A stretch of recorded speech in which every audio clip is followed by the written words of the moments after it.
Bien, muy buenos días. En esta oportunidad vamos a estar hablando un poquito de lo que es la anatomía 2, específicamente lo que sería el aparato génito urinario, que es el contenido de su final. Entonces vamos a comenzar con esta imagen donde podemos apreciar parte del sistema urinario. Podemos ver aquí riñones, los uréteres y también vamos a hablar, aunque no pertenecen al aparato urinario, pero por su relación con los riñones, a las glándulas suprarrenales. Bien. Entonces, recuerde que los componentes del aparato urinario son cuatro específicamente: los riñones, que son los órganos productores de la orina; los uréteres, que son las estructuras como cordones que se encargan de llevar la orina que se produce en los riñones hacia la vejiga urinaria, cuya principal función sería el almacén.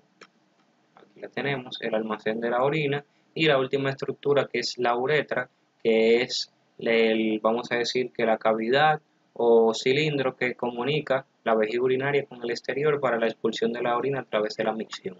Entonces comencemos a hablar un poquito de lo que serían los riñones.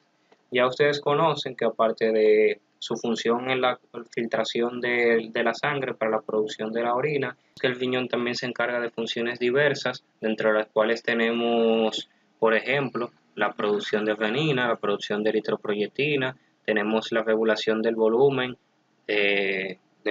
plasmático, tenemos también la regulación del equilibrio hidroelectrolítico, que de hecho recuerde es la más tardía, pero la que más compensa en este ámbito.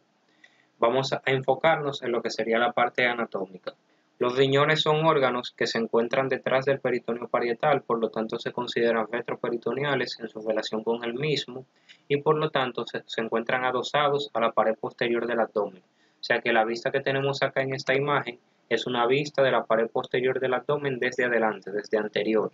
Podemos ver estructuras retroperitoneales. Aquí tenemos a la aorta abdominal, la vena cava inferior, las glándulas suprarrenales y los riñones, que son el objetivo de nuestro estudio en este momento. Y también se ven los uréteres. Bien, recuerde que los riñones los vamos a dividir en dos partes, un polo superior y un polo inferior. Recuerde que tienen forma como de guisante, de habichuela, por lo tanto tienen dos curvas, tienen dos bordes, un borde externo que es convexo y un borde interno que es cóncavo, donde se va a encontrar el ilio renal, o sea, la puerta de entrada, que es atravesada por las diferentes estructuras que van o vienen desde el mismo.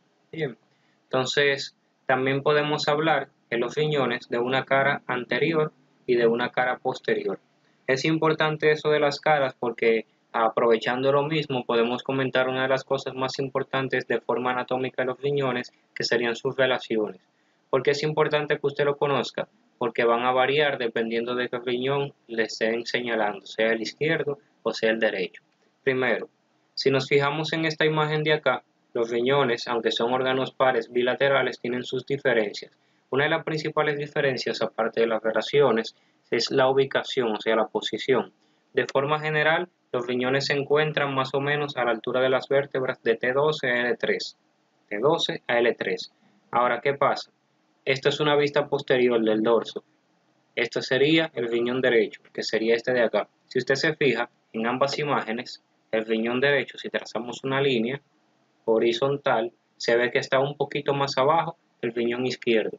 Recuerde que esto sería debido a la relación del riñón derecho con el hígado, que es el órgano sólido o el órgano intraabdominal más grande, más voluminoso. Bien, que lo va a desplazar un poquito hacia debajo. O sea que el riñón del lado izquierdo es el que se ubica de T12 a L2, mientras que el del lado derecho se ubica de L1 a L3.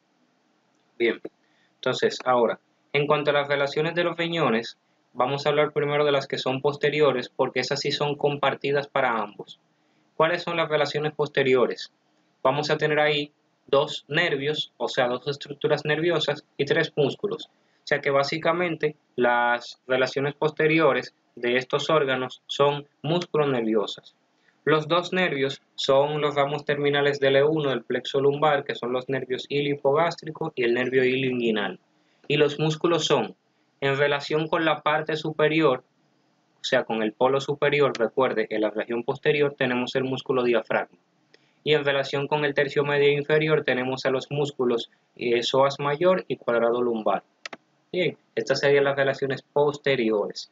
Ahora, en cuanto a las relaciones anteriores, vamos a tener que el riñón derecho se va a relacionar con el hígado, se va a relacionar con el colon ascendente, que sería el colon derecho, y el que se encuentra de este lado, y se va a relacionar con parte del duodeno. Recuerde que la segunda porción del duodeno estaría aquí, medial al riñón derecho. Con relación al izquierdo, vamos a tener anterior a él, vamos a tener parte del estómago, tendríamos ahí también al vaso, tenemos parte del yeyuno, de asas yeyunales, y tenemos el colon descendente o colon izquierdo. Serían las principales relaciones de ambos. Claro, recordando siempre que a nivel de su polo superior se encuentran relacionados con las glándulas suprarrenales, a diferencia del polo inferior que se considera libre como colgando porque no se encuentra en relación con ninguna estructura de la cavidad abdominal.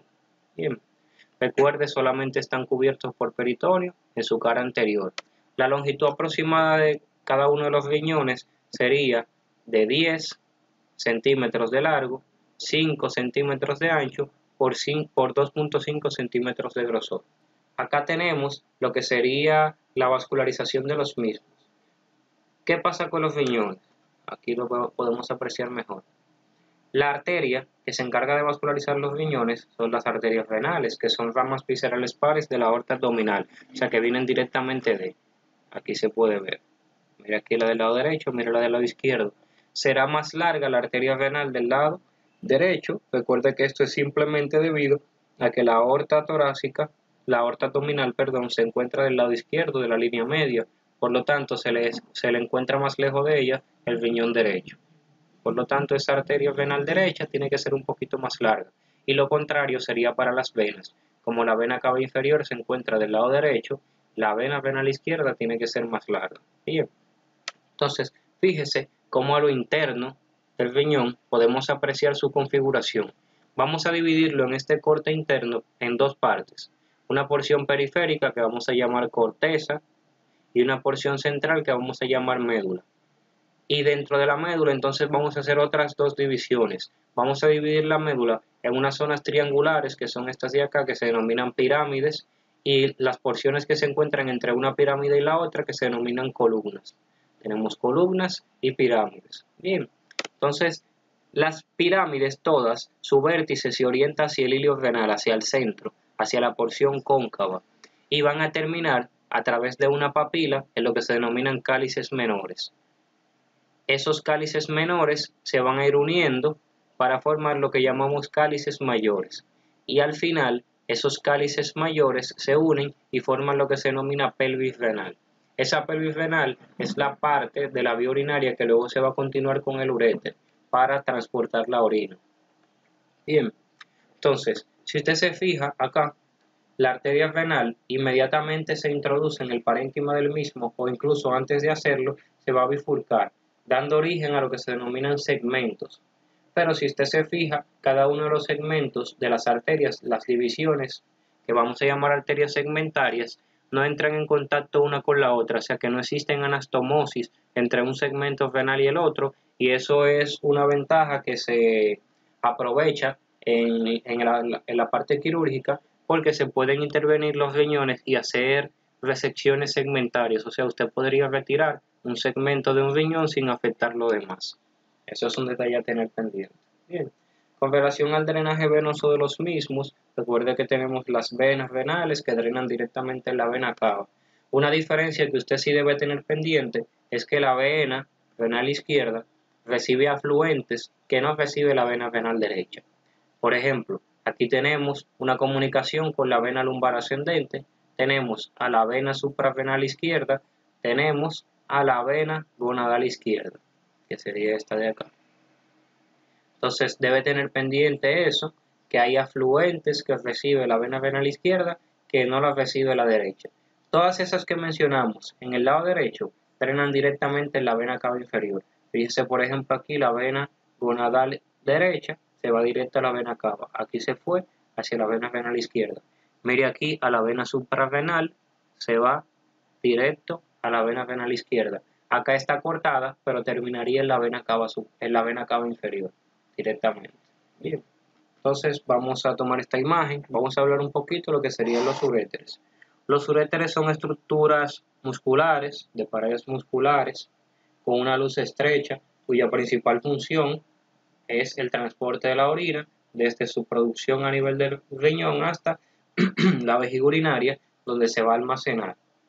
Entonces, lo más importante de los uréteres es que usted sepa que también son órganos retroperitoneales, al menos en su porción abdominal, porque recuerde que como se encarga de llevar la orina hasta la vejiga urinaria, tiene que atravesar la línea terminal e introducirse en la cavidad pélvica. O sea que vamos a tener una porción abdominal del uréter y una porción pélvica. La porción abdominal es retroperitoneal.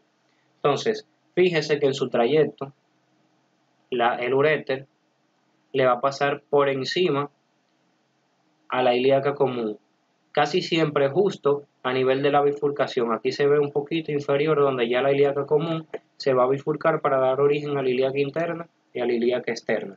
También entra en contacto con los vasos gonadales, mírenlos aquí, esta sería la vena y arteria gonadal. En este caso es un hombre, serían vena y arteria testicular. Bien, uno de los detalles anatómicos más importantes de los uréteres son sus estrecheces. Así como hablamos del esófago, el uréter tiene tres estrecheces, o sea, hay tres porciones donde por sus relaciones o por su estructura anatómica como tal, la luz del uréter en esos tres puntos diferentes es un poquito más disminuida. Entonces, ¿dónde se encuentran las tres estrecheces del uréter? Bueno, la primera de ellas se encuentra acá, en lo que se denomina unión pielo-ureteral, o sea, donde la pelvis renal se continúa con el uréter, se puede apreciar acá. La segunda estrechez se encuentra acá, donde el uréter le pasa por encima a los vasos ilíacos comunes. Y la última estrechez se encontraría donde el uréter se une a la vejiga urinaria, o sea, donde atraviesa la pared muscular de la vejiga urinaria, el músculo detrusor de la vejiga. Esas estrecheces son puntos importantes a tener pendiente porque, por ejemplo, un cálculo renal proveniente de la pelvis se puede introducir hacia el uréter y se puede quedar atascado, estancado a nivel de una de esas tres estrecheces. Va a dilatar las paredes y va a producir dolor. La vascularización de los uréteres es un poquito variable dependiendo de la porción del uréter que usted esté visualizando, pero básicamente todo es debido a sus relaciones. Fíjese que se encuentra cercano a la arteria renal. Entonces, la porción abdominal del uréter está vascularizado por la arteria renal, la arteria testicular también aporta la arteria ilíaca común, y ya la porción entonces pélvica está vascularizado por la arteria vesical superior, por la arteria ilíaca interna. O sea que básicamente es dependiendo de lo que tiene cerca.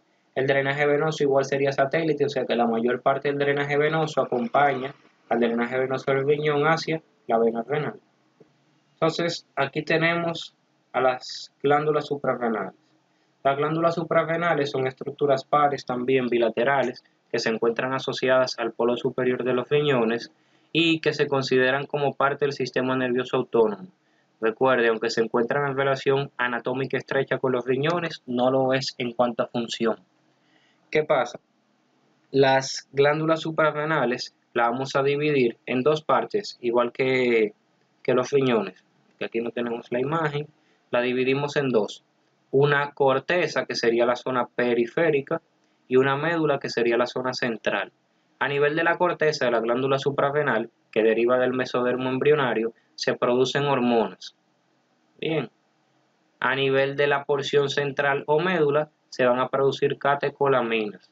Y esta deriva de las células de la cresta neural. O sea que esa porción de acá, la médula, es la que se encuentra en relación estrecha o directa con el sistema nervioso autónomo. De hecho, se considera la glándula suprarrenal como un ganglio de la cadena ganglionar simpática, porque las fibras que nacen del asta gris lateral de la médula espinal en los segmentos torácicos y lumbares hacen sinapsis directamente en la médula de la glándula suprarrenal, en las células cromáfines, sin haber hecho sinapsis en la cadena ganglionar paravertebral. O sea que vienen desde allá, desde la médula, fibras preganglionares, hacen sinapsis acá. O sea que es como si fuera un ganglio. ¿Qué hacen? Estimulan a las células cromáfines para que produzcan catecolaminas principalmente la adrenalina, y recuerde que son las catecolaminas los neurotransmisores que utiliza el sistema nervioso autónomo en su porción simpática, que es de lo que estamos hablando acá. Bien, entonces la vascularización de las glándulas suprarrenales es muy abundante, como usted puede ver acá. Tenemos muchas pequeñas arterias para la glándula suprarrenal que entran en muchos puntos diferentes, o sea que aquí no se aprecia como un hilio específico, aunque sí lo va a tener, lo vamos a ver ahora. Bien, entonces la vascularización de la glándula suprarrenal la vamos a dividir en tres: arterias suprarrenales superiores, arteria suprarrenal media y arterias suprarrenales inferiores. Las arterias suprarrenales superiores, que son estas de acá, se originan de la arteria frénica inferior, que recuerda es la primera colateral que da la aorta abdominal justo después de atravesar el hiato aórtico del diafragma. Son estas. La suprarrenal media, que es esta pequeña de acá, viene directamente de la aorta abdominal, o sea que son ramas viscerales pares. Y la suprarrenal inferior viene desde la arteria renal. Entonces ahí tendríamos la vascularización. El drenaje venoso sí no es tan abundante, sino que simplemente toda la sangre venosa se dirige a un mismo punto, que es donde se encontraría el ilio, y sale a través de una única vena suprarrenal.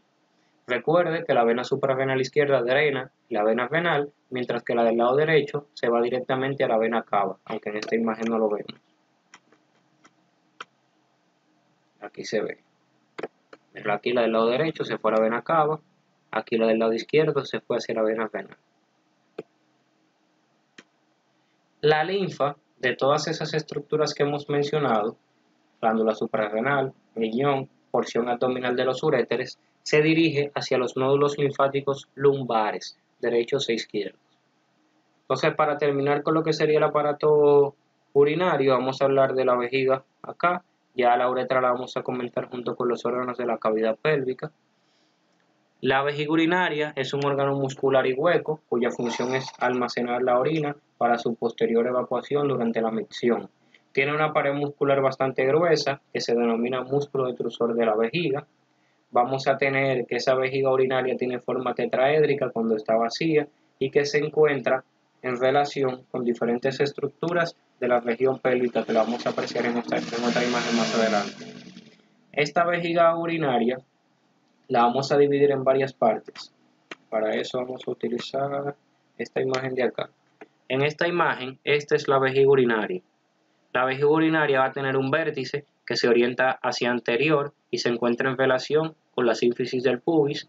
Vamos a tener un fondo, que es este de acá, que se encuentra en este caso, como es el hombre, en relación posterior con el tabique recto vesical, o sea, con la cara anterior del recto, y con otras estructuras anexas del aparato genital masculino. E inferiormente vamos a tener el fondo de la vejiga urinaria, que en el hombre, como vemos acá, se encuentra en relación, el cuello, que en el hombre se encuentra en relación con la próstata, que es la glándula anexa del aparato reproductor masculino más grande. Bien, entonces, en el caso de la mujer que tenemos acá, fíjese que el vértice tiene la misma relación. Vamos a tener ahí anterior al vértice, la sínfisis del pubis, ese pequeño espacio que separa parte de la vejiga urinaria de la sínfisis del pubis, que se conoce como espacio prevesical, espacio retropúbico o derexius. Y vamos a tener hacia detrás, hacia el fondo, el útero. Bien, hacia debajo tenemos la relación con la vagina. Fíjese que esto sería, si esto es útero, esto sería el canal vaginal. Bien, entonces la vejiga urinaria, dentro podemos apreciar, como vemos en esta imagen de acá, la llegada de los uréteres. Estos son los orificios ureterales. Y esta es la salida de la uretra, o sea que este es el orificio uretral interno. Y este sería el orificio uretral externo. Esta es una imagen femenina, esta es una masculina. Aquí se ve la próstata. Bien. Entonces, la vejiga urinaria debe tener pendiente su vascularización porque es algo variable dependiendo del sexo. En el caso del hombre, la vejiga urinaria está vascularizado por la arteria vesical superior, que es una rama directa de la división anterior de la ilíaca interna, y la arteria vesical inferior, que también lo es. Recordar siempre entonces que en el caso de la mujer, la parte inferior de la vejiga urinaria no está vascularizada por la vesical inferior, simplemente porque la mujer no posee una arteria vesical inferior, sino que la arteria vesical inferior en la mujer es sustituida por la arteria vaginal. Sería entonces quien complemente esta vascularización. Entonces, ahora entrando a lo que sería cavidad pélvica como tal, vamos a comenzar hablando un poquito de la descripción de la estructura que compone las paredes de la pelvis. Si usted se fija en esta imagen de acá, tenemos de naranja lo que sería la cavidad abdominal y de verde lo que sería la cavidad pélvica. Recuerde que no existe un límite anatómico como el diafragma lo es para tórax y abdomen, que divide el abdomen de la cavidad pélvica. Por eso solemos hablar de lo que se denomina cavidad abdominopélvica en conjunto. Pero en este caso vamos a trazar una línea imaginaria que se encuentra a nivel de lo que denominamos abertura pélvica superior, que es esta línea discontinua de acá, que nos va a marcar el límite entre la cavidad abdominal y la cavidad pélvica. Bien, entonces de este lado pasamos a lo que sería la estructura ósea que compone la pelvis. La cavidad pélvica, en cuanto a paredes óseas, va a estar conformada por una serie de estructuras que se articulan entre sí, donde tenemos hacia detrás, hacia posterior al sacro y al coxis, hacia los lados a los huesos coxales, que recuerde tienen tres porciones: el ilium, que es esta de acá, el pubis y el isquion, que se encuentra debajo, que sería esta parte de acá. En conjunto forman un anillo óseo completo que se articula tanto por detrás a través de las articulaciones sacroiliacas como por delante a través de la sínfisis del pubis, formando un anillo óseo completo que protege y le da forma y estructura a la cavidad pélvica. Bien, entonces la pelvis la vamos a dividir desde este punto de vista en dos, lo que se denomina pelvis mayor y la pelvis menor.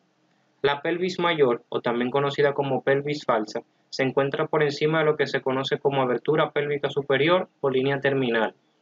Esa abertura pélvica superior, que está compuesta por la línea terminal, se va a conformar a través de las siguientes estructuras. Usted tiene hacia atrás el promontorio del sacro y las alas del mismo, el borde interno del ilion, y la parte superior del pubis. Todo ese anillo acá, todo eso que estoy marcando, sombreando, eso sería la abertura pélvica superior. Todo lo que está por encima de esa abertura pélvica superior es pelvis mayor o pelvis falsa. Lo que está debajo, que sería ese hueco de acá, es la pelvis verdadera o pelvis menor, que es donde se encuentran los órganos que verdaderamente son intrapélvicos, como los genitales internos. Bien, entonces hacia debajo vamos a tener otra abertura, que es lo que se denomina abertura pélvica inferior. Esa abertura pélvica inferior lo que hace es dividir la pelvis verdadera del perineo. En esta imagen se puede apreciar un poquito mejor. Aquí tenemos abertura pélvica superior, aquí abertura pélvica inferior. Los límites de la abertura pélvica inferior son anteriormente el borde inferior de las ramas isquiopubianas, hacia los lados tenemos a las tuberosidades isquiáticas, hacia posterior el coxis, y aquí, como solo se ve estructura ósea, no se aprecian, pero estarían los ligamentos sacrotuberosos, reforzando lo que serían los bordes posterolaterales. Esto sería abertura pélvica inferior. Bien, ¿qué pasa? Como todas las cavidades, esta también se encuentra reforzada por estructuras musculares, y así se vería la pelvis con los músculos que conforman sus diferentes paredes. Vamos a tener, desde este punto de vista, varias paredes de la pelvis, en esta orientación normal. ¿Cuáles son las paredes de la pelvis? Vamos a tener una pared postero-superior, que es esta, que está compuesta principalmente por estructuras óseas, como son el sacro. Vamos a tener una pared inferior o suelo, vamos a tener una pared antero-inferior y vamos a tener paredes laterales. La pared posterior ya vimos que está formada principalmente por el sacro. Ahora, las paredes posterolaterales, que son estas de acá, están formadas por lo que sería principalmente el músculo piriforme, que es este de acá superior. Recuerde que ese músculo piriforme que se inserta proximalmente en la cara anterior del sacro y de ahí se dirige hacia el fémur, hacia el trocánter mayor del fémur, atraviesa el agujero ciático mayor y lo divide en dos porciones, supra e infrapiriforme, ocupando casi toda la totalidad del espacio, aunque permitiendo el paso de estructuras. Este músculo piriforme refuerza y forma principalmente la pared posterolateral. Las paredes laterales, que son estas de acá, derecha e izquierda, están formadas por el músculo obturador interno, esta y esta. Y por último, el suelo, que es este, o piso de la pelvis, está formado por el diafragma pélvico, que lo separa del perineo. O sea que aquí sí tendríamos una estructura anatómica real como el diafragma torácico, que en este caso nos divide pelvis de perineo. Es el diafragma pélvico, que está compuesto por el músculo elevador del ano, que es este de acá, y estos dos pequeños de acá, que son los músculos coccígeos. Entonces, antes de comenzar a hablar de las diferentes estructuras que se encuentran a nivel de la pelvis, vamos a hacer una pequeña descripción de lo que serían las arterias. Recuerde que las arterias aquí son un tema bastante importante, usted debe conocer, debe refrescar ese conocimiento sobre las diferentes arterias que se encargan de vascularizar cada uno de los órganos que hemos ido estudiando y que estamos repasando en este video, y tiene que conocer de las mismas su origen, o sea, de dónde viene esa arteria, su destino, o sea, qué órgano se encarga de vascularizar. Entonces, en esta imagen podemos apreciar, recuerde que la aorta abdominal termina bifurcándose en dos arterias ilíacas comunes, una ilíaca común izquierda y una derecha, que es la que tenemos en esta imagen. Aquí se hizo un corte sagital medio y se está viendo el lado derecho. Esa arteria ilíaca común de cada lado luego vuelve a bifurcarse en una arteria ilíaca externa que se dirige hacia el miembro inferior, pasa por debajo del ligamento inguinal y se convierte en arteria femoral, y en una arteria ilíaca interna que se dirige hacia la cavidad pélvica. Por lo tanto, la principal protagonista para nosotros en este tema de cavidad pélvica en cuanto a vascularización es la arteria ilíaca interna, o sea que ella es la que vamos a describir ahora. Antes de, existen algunas arterias que se encuentran dentro de la cavidad pélvica, pero que no vienen de la ilíaca interna. Entonces es importante que usted las conozca, que sepa que vasculariza igual y que tenga muy pendiente de dónde viene, para que no vaya a confundirla como que viene de la ilíaca interna, porque de ahí es que viene la principal vascularización de la pelvis, ya sabemos. ¿Cuáles serían esas arterias? Por ejemplo, fíjese aquí, la arteria sacra media. La arteria sacra media, como se ve en la imagen, está dentro de la cavidad pélvica. Sin embargo, recuerde que es una rama directa de la aorta abdominal, ahí donde se encuentra la bifurcación, justo debajo, como si fuera la cola de la aorta abdominal. Vamos a tener a las arterias gonadales, o sea, testiculares y ováricas, que recuerde vienen directo de la aorta abdominal también. Vamos a tener a la arteria rectal superior, que viene de la mesentérica inferior, recuerde su rama terminal, y también se encontraría parte de la cavidad pélvica, pero no viene de la ilíaca interna, sino de la mesentérica inferior. Entonces, tenga pendiente esas arterias. Ahora sí, hablando de lo que sería la ilíaca interna. ¿Qué pasa con la ilíaca interna? Que luego que se introduce en la cavidad pélvica, ya apreciamos que esto aquí es el sacro, ella se va a bifurcar también, en lo que se denomina división anterior de la ilíaca interna y división posterior de la ilíaca interna. Entonces, aquí se lo pongo en un pequeño esquema. La ilíaca interna, ya vimos, se divide en anterior y posterior. La división posterior de la ilíaca interna se encarga más que todo de vascularizar la pared y estructuras asociadas como músculos, mientras que la división anterior se encarga de vascularizar los órganos pélvicos. Por lo tanto, esta sería la que más nos interesa. ¿Qué nace de la división posterior de la ilíaca interna? Tenemos tres cosas ahí: a la arteria iliolumbar, a las arterias sacras laterales y a la rama terminal de esa división posterior, que es la arteria glútea superior. Hacia la división anterior, entonces tenemos las arterias encargadas de vascularizar órganos, o sea que estas son prácticamente ramas parietales, mientras que estas de acá son ramas viscerales. Tenemos ahí a la arteria umbilical, a la arteria obturatriz, a la arteria vesical superior, que no la puse por acá, a la arteria vesical inferior, arteria uterina, arteria vaginal, arteria rectal media, la pudenda interna y la glútea inferior, que es la rama terminal de esta división anterior. Aquí, tener pendiente que existen algunas arterias que se encuentran en un sexo y no en el otro. Por ejemplo, aquí nos faltó la arteria vesical superior, pero ya usted sabe que está ahí. Esa arteria vesical superior es compartida para ambos sexos, igual lo sería la arteria umbilical, la obturatriz, la rectal media, la pudenda interna, la glútea inferior. Ahora, En el caso de la arteria vesical inferior, es una arteria exclusiva del hombre. En la mujer no existe vesical inferior, porque en la mujer esta arteria vesical inferior es sustituida por la arteria vaginal. E igual, la arteria uterina solamente se encuentra en la mujer, aunque no tenemos un sustituto directo en el caso del hombre. Bien, otras arterias que se encuentran dentro de la cavidad pélvica, pero que ya vendrían como colaterales de esta, importante mencionar serían aquí la arteria para el conducto deferente, que viene de la vesical superior, y las arterias prostáticas que vienen de la vesical inferior. Entonces deben tener muy pendiente esto de las diferentes arterias que se encuentran a nivel de la pelvis, ya sean las que no vienen de la ilíaca interna o las que sí lo hacen, que son las principales, que son estas que tenemos acá. Recuerde tener pendiente ahí a la vesical superior. Muy bien, entonces ahora vamos a continuar con lo que serían los genitales internos, o sea que ya vamos a pasar a lo que es concretamente el contenido de la cavidad pélvica.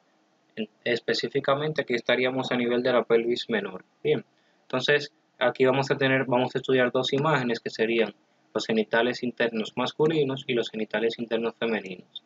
Dentro de los genitales internos masculinos vamos a tener a los testículos, claro está, vamos a tener al conducto deferente, al epidídimo que se encuentra asociado al testículo, aunque aquí no lo podemos apreciar, vamos a tener a las vesículas seminales, vamos a tener la próstata, vamos a tener el conducto eyaculador y a las glándulas bulbouretrales. Bien, básicamente recuerde que los testículos, como son las gónadas masculinas, se encargan de la producción de los espermatozoides, la liberación de los mismos, y también como parte del sistema endocrino se encarga de la producción y liberación de hormonas sexuales, en este caso la testosterona. Bien, entonces de lo que podemos apreciar en esta imagen, vamos a hablar de lo que sería la próstata, las vesículas seminales. Bien, recuerde que las vesículas seminales se van a unir con el conducto deferente y van a formar el conducto eyaculador que atraviesa la próstata y drena dentro de la uretra en su porción prostática. Recuerde que la uretra masculina se divide en intramural o preprostática, prostática, membranosa y peneana o esponjosa, porque se encuentra en el cuerpo esponjoso del pene. Bien, recuerde que esas vesículas seminales se encargan de producir un líquido con alto contenido de fructosa, que se encarga de aportar energía a los espermatozoides y también le aporta cierta cantidad de anticoagulante. En cuanto a las relaciones de la misma, fíjese que la vesícula seminal se encuentra por debajo del tabique rectovesical, se encuentra por delante del tercio medio del recto y por detrás del fondo de la vejiga urinaria, al mismo tiempo que se encuentra posterior y superior o postero-superior a la próstata. Serían sus principales relaciones. Bien, recuerde que se une con el conducto deferente para formar el conducto eyaculador, a través del cual entonces entrarían tanto los espermatozoides como el líquido con contenido de fructosa alcalino que sale de la vesícula seminal, y todo eso se mezcla dentro de la uretra prostática junto con el contenido de la próstata. En ese contexto, entonces recuerde que la próstata, que es la glándula anexa, el aparato reproductor masculino más grande, se encarga de producir la mayor parte del líquido que compone el semen, en este caso, que se conoce como líquido prostático, y todo eso se mezcla en la uretra prostática. O sea que, como podemos apreciar en esta imagen de acá, es a nivel de la uretra prostática donde convergen, o sea, se unen tanto el aparato urinario como el aparato reproductor masculino. Fíjese que aquí, a nivel central, en la uretra prostática, tenemos una elevación que se conoce como colículo seminal. Ese colículo seminal tiene dos pequeños orificios aquí, hacia debajo y a los lados, que son los orificios de la desembocadura de los conductos eyaculadores. Y fíjese que a cada lado tenemos unas depresiones o hundimientos que tienen muchos agujeros, como si fuera la lámina cribosa, que son los senos prostáticos. Acá tenemos la desembocadura de los diferentes conductillos prostáticos que van a drenar dentro de la misma de forma individual. O sea que cada uno tiene su pequeño agujero. Bien, en cuanto a las relaciones de la próstata, recuerde que por encima se encuentra la vejiga urinaria, y que ella se encuentra alrededor del cuello de la vejiga urinaria, al mismo tiempo que se encuentra alrededor de la uretra de su porción prostática. Hacia adelante, como veíamos en la otra imagen, la próstata va a estar separada de la sínfisis del pubis por el espacio retropúbico de Rectus, pero hay una pequeña banda de tejido fibroso que la une hacia la sínfisis del pubis, que es el ligamento cuboprostático, que es uno de los medios de fijación de la vejiga urinaria. Bien, aquí las pequeñas glándulas bulbouretrales, recuerde que son las que se encargan de producir un líquido lubricante durante la excitación sexual, y que aunque se encuentran a cada lado del esfínter interno de la uretra, sus pequeños conductillos drenan a nivel de la uretra esponjosa. O sea, están a cada lado de la uretra membranosa, pero desembocan en la uretra esponjosa. En el caso de la mujer tenemos acá como genitales internos los ovarios, las trompas uterinas, el útero y el canal vaginal, la vagina. Recuerde que los ovarios son las gónadas femeninas, se encargan de la producción de óvulos y la producción de hormonas femeninas, principalmente el estradiol. También tenemos a las trompas uterinas, que son las estructuras que captan ese óvulo durante la ovulación, valga la redundancia, y es el lugar donde se produce la fecundación. Recuerde que la trompa uterina se divide en varias porciones. Tenemos una porción distal que se abre, que es el infundíbulo, tenemos la ampolla, tenemos el istmo y la porción intramural, que es la que atraviesa la pared muscular del útero. Recuerde que es en la ampolla de la trompa uterina donde se produce la fecundación, donde se encuentran el óvulo y el espermatozoide. Y recuerde que también es el principal sitio donde ocurren los embarazos ectópicos, o sea, los embarazos fuera de cavidad o fuera del lugar normal de implantación, que es a nivel del endometrio. El útero, recuerde que es el órgano de la gestación, es un órgano muscular hueco, como se ve acá, que tiene un fondo, un cuerpo y tiene un cuello, y el cuello se va a dividir en dos porciones, esta porción que se encuentra propiamente a nivel del útero y la otra porción que se invagina dentro de la vagina, valga la redundancia. Bien, o sea que es una porción vaginal y una porción supravaginal.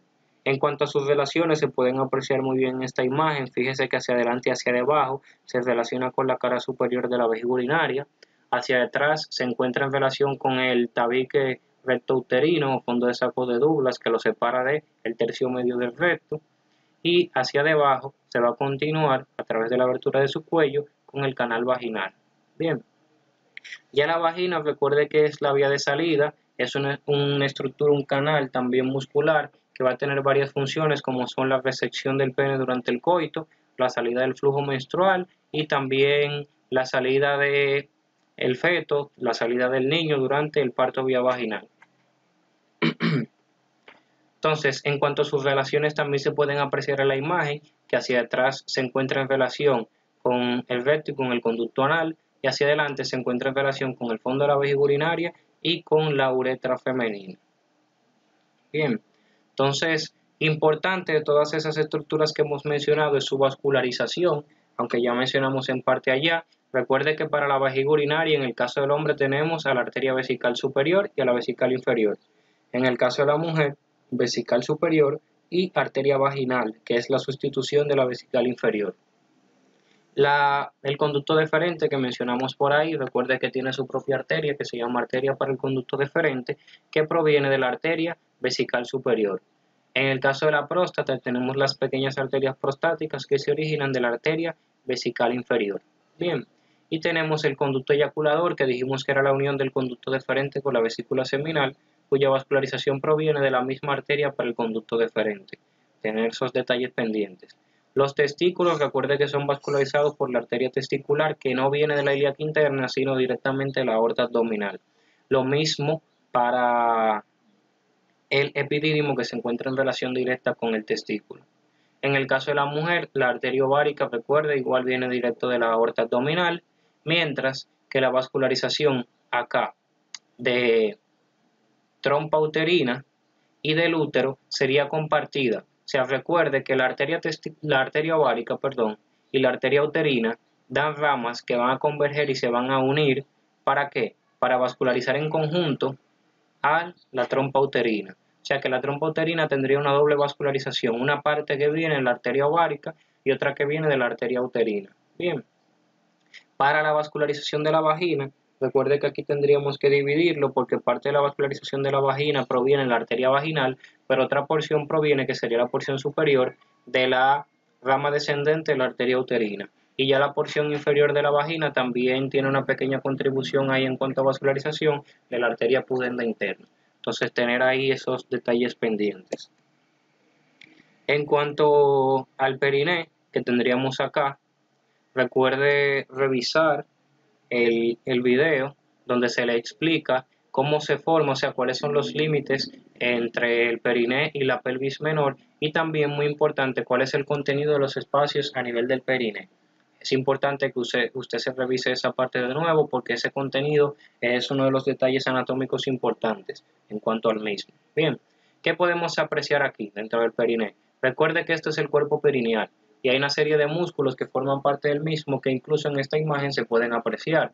Mira aquí el músculo bulbo esponjoso, músculo transverso superficial del periné y el profundo que estaría debajo, y el músculo esfínter externo del ano, y aquí, aunque no se ve, el esfínter externo de la uretra.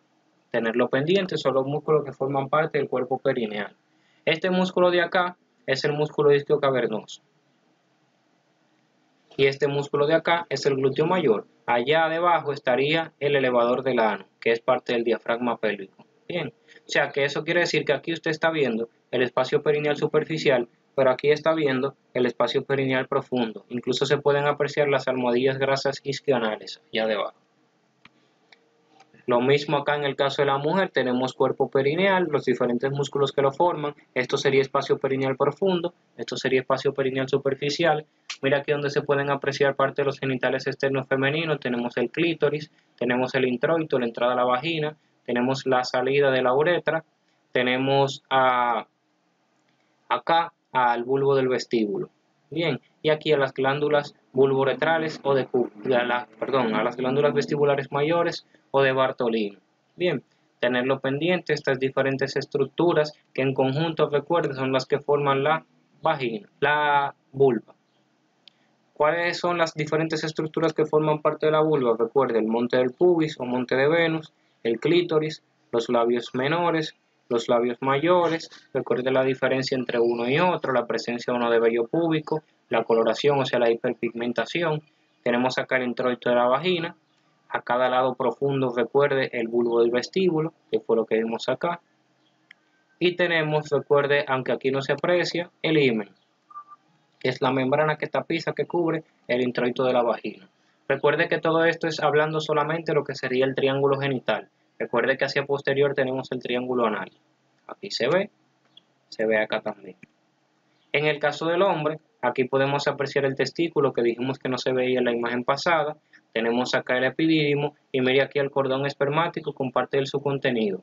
Se ve aquí el plexo venoso pampiniforme y se ve el conducto deferente, que recuerde se considera el principal contenido del cordón espermático, que ya lo comentamos. Bien, entonces recuerde, es de mucho interés que usted se revise el contenido del espacio perineal superficial y profundo con fines de examen.